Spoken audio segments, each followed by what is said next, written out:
Good Thursday morning and welcome to GoLocal Live. I'm GoLocal News Editor Kate Nagel. Thank you for joining us with this interview with Providence College's School of Continuing Education's Deirdre Snyder. Now, the doctor is an assistant professor of management at the school, has a very exciting module coming up, a 3-module workshop. But before we get into that, Dr. Deirdre Snyder would just like to introduce yourself and thank you for coming on the show. Absolutely. It's great to be here. Thank you for having me. So tell us a little bit about your path to Providence College, your expertise, and for those folks who might be thinking about a mid-career switch, what they'll be able to learn from you at the school. Absolutely. So I am originally from upstate New York and was working actually at Cornell and decided I wanted to go back to get a PhD and went to the University of North Carolina, Chapel Hill. And from there, ended up interviewing and getting a job at Providence College. It's a great school. I'm happy to be back in the Northeast and happy to be here with you guys today. So let's talk a little bit. You know, we started this partnership with the school. A lot of folks right now in a position that they are probably thinking about broader changes perhaps in their employment situation. A lot is in flux right now. Some folks looking to make career changes, but some folks saying, you know, I've been in this position for a while. I'd really like to get some additional resources so that I can make that leap from middle management to more senior management. Tell us what you hear from folks when you are out there in the community. They're thinking of the School of Continuing Education and what folks should consider when they want those additional assets that make them more viable again for that big leap. Absolutely. That's a great question. The workshop that we're planning, I think, can actually be quite helpful in that regard. We have 3 separate sections. The first is on power and politics, and that one kicks off on April 30th. And from there, we will talk about difficult conversations. I think that's one of the things that many people struggle with, giving and receiving feedback. How do I manage those conversations? And then we will wrap up the 3-course seminar with managing up. So really all of the segments work to help practicing professionals understand where they are in their organization, where they fit, how they can be more influential, even if, say, for example, a new position isn't available. What can they do within their current organization that can help them succeed and be more effective? So let's start with that first one, power and politics. Explain to us a little bit what that looks like. It sounds like a very enticing module headline, but you know, politics, the politics of the workplace. Give us a little insight into what that looks like. Yeah, it's great. I really enjoy teaching power and politics, and partly it's because I think there's often this, people feel like it's a dirty word almost, right? When we're talking about power and getting more power. And I really want to dispel that notion in terms of thinking about power and what we can and should be thinking about within our organization. So a couple of things. Power comes from your position, right? So if you're a senior vice president or a CEO, you have more power than someone who's lower in the organization. But it also comes from your ability to influence other people. And that's something that everybody can do, irregardless of what position they're in. So we can talk about things like who's in your network, what kind of expertise do you have, what knowledge do you have that you can share, are you visible, is the work that you're doing adding value? All of those are things that wherever you are within your organization, you can work to learn more about and get better. So you just raised a point. Go ahead. We'll also cover politics, and again, that's another one of those dirty words these days, I think. But it's more about understanding how you add value and how what's good for you can also be good for your organization. So to the extent that you are working on building your pathway, building your career in a way that also helps your organization succeed as opposed to doing it over the backs of somebody else, politics is okay. Well, a lot of times workplaces are inherently political environments, if you will. So, you know, it sounds like this is a course that is applicable across any myriad of industries. You know, who do you expect would be the ideal candidate? As you made it sounds like anyone could really benefit to have this additional knowledge to enable them to further their career with the tools that they need. Yeah, absolutely. I mean, I think that what's interesting about this particular series is that it can really be useful for anyone, irregardless of what position they're in. So I teach a class that's called Leading from the Middle. And occasionally, I think this whole block is called Leading from the Middle too. I teach an MBA level class that's called Leading from the Middle. But I want to make sure that people know that this is not just available to people who have direct reports, for example. Oftentimes, I think people who don't have direct reports need this information even more because they don't have the power to be able to say, because I'm your boss, or to have the carrot and their stick of pay, rewards, additional projects, that kind of stuff. And oftentimes it's harder for people who don't have any direct reports to be able to successfully get their agenda passed. And that's what this is all about, is how do you figure out what you want, where you're going, how achieving those goals for you also helps your organization achieve its goals. And we're going to do that over 3 different seminars.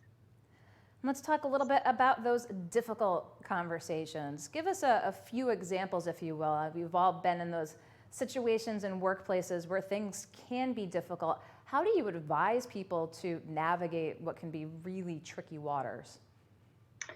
Yeah, there's a lot of really good research out there in terms of how do you both give and receive effective feedback, and we'll cover both sides of that. Oftentimes, I think the onus feels like it's on the deliverer, right? So I'm giving you negative feedback or I'm giving you critical feedback. But I also coach people that it's also how your ability to receive that information that can set you up for success. Mm-hmm. So we'll work hard to try to give people an idea of how do I craft a message that somebody else can hear. That sounds like, again, a skill that anybody could use at their workplace and certainly needs. And it must be, it's very interesting now that we're a year into the pandemic here. There's not a lot of actual face-to-face for a number of industries, right? We're all on Zoom, we're all teleworking. Does that add a different element to the communication when you're not actually necessarily face-to-face, but you might be on a computer screen? I absolutely think that it does. And for sure, I'm certain that all of the people who are watching this feel like they have lost some amount of that personal contact. And that's where building relationships with your boss, with your colleagues, with your peers can be really meaningful. And those relationships can be built both online as well as offline. But I do think that we know a fair amount about how people react once they feel like they belong to an organization, and they're much more willing to engage with others, help others, be a good citizen, as it was. And so I think that recognizing that even though we are offline or online at this point, we can still do things that can be beneficial to our community, reach out, help others, volunteer on a committee. There are certainly things that can be done that can work to try to bridge and build community, even though we are socially distant and working online at this point. And then finally, the last module, managing up. A lot of folks have a lot of bosses. Talk with us a little bit about the tools that you help students with when it comes to trying to affect change from those who are above and who are superiors. Mm-hmm. What a great question. And I think part of it has to do with getting to know who your boss is and having those conversations with how do they like to receive information? Are they the kind of boss that wants to be constantly updated, or do they like just big picture? Do you want me to stop by, when we could stop by your office? Do you want an email at the end of every day? Do you want me to phone you? How much information do you want? Are you a reader or are you a listener? Understanding what it is that your boss needs in terms of communication modes and frequency can be really important. And then one of the most, I think, important questions that you can ask your boss is, look, other than just, not producing for you, so not getting my job done. What other kinds of things could I do that would absolutely drive you crazy? And giving your boss a chance to say, look, this is how I like people to work with me and for me. And understanding what your boss's pain points are, what's keeping him or her up at night, and then figuring out how you can add value, help your boss with those pressure points or those pain points, I think can be really impactful. So as you've given us an overview of what you have coming up in this workshop, and folks who are listening right now, what would you say to that person that says, this sounds really intriguing, I don't know if it's for me, but it's something I'm considering exploring. What do you say to that person who's sort of maybe on that fence to think about maybe taking that next step? I would say you probably have at least an hour, hour and a half to dedicate to you. I think now more than ever, so much of our time is gobbled up with work that many of us are forgetting to think about how do we evolve? How do we move beyond where we are? And this is exactly what these courses are for. They're an hour and a half in the middle of the day. You have to eat at some point. So I would say grab a sandwich, grab a Coke, Diet Coke, whatever pick your poison, and tune in. At least for all of my sessions, they're very interactive. So it'll be a lot less of me talking and more of us working together and figuring out what's working for you, what's not working for you. There will be worksheets so that you'll have something to be, thinking about after the workshop. Homework, as it is.